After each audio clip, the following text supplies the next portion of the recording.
Могу вам еще привести еще другие сочинения. Учеба за удобными партами в светлом и просторном кабинете. О таком школьники из Лисичанска могли только мечтать. Теперь у 50 11-классников есть все возможности для полноценной подготовки к сдаче ЕГЭ и дальнейшего поступления в российские вузы. Светлана планирует учиться в КФУ на психолога-криминалиста. Была опасная обстановка в городе, и дети приходили в школу, просто брали задания, дома их самостоятельно выполняли, а потом приносили учителям. Макар мечтает стать архитектором. Вуз пока не выбрал. Одно знает точно – придется много трудиться, чтобы получить знания. Скорее всего, больше русский язык мне нужно наверстать, потому что у нас он практически не преподавался.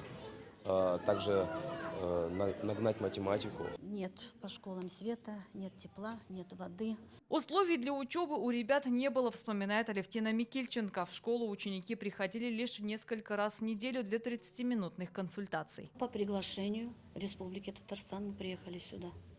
Вот именно нас пригласили, предложили, чтобы именно дети 11 класса получили такую возможность приехать сюда, закончить 11 класс, успешно сдать ЕГЭ. Записалась на волейбол, будут учить нас еще на гитаре играть.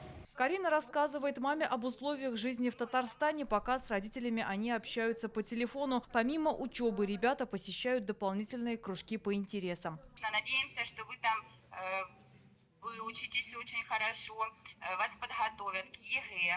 Это очень замечательно. Для удобства обучения ребят поделили на 2 класса. Сейчас как раз идет занятие. 32 выпускника уже определились с будущей профессией. Ребята хотят стать врачами, учителями, психологами, IT-специалистами, юристами. А с остальными ребятами специалисты университетской школы ведут работу и помогают определиться с выбором госэкзаменов. При подготовке к ЕГЭ большое внимание уделят русскому языку, естественным наукам, истории и обществознанию. Во внеурочное время ребятам помогают ассистенты учителей. Это студенты Елабужского института КФУ. Мы должны особое внимание сейчас уделить их пробелам в обучении, поэтому заниматься ребята будут не только под руководством учителей университетской школы в первой половине дня, но и во второй половине дня под руководством наших студентов-волонтеров, ассистентов учителя.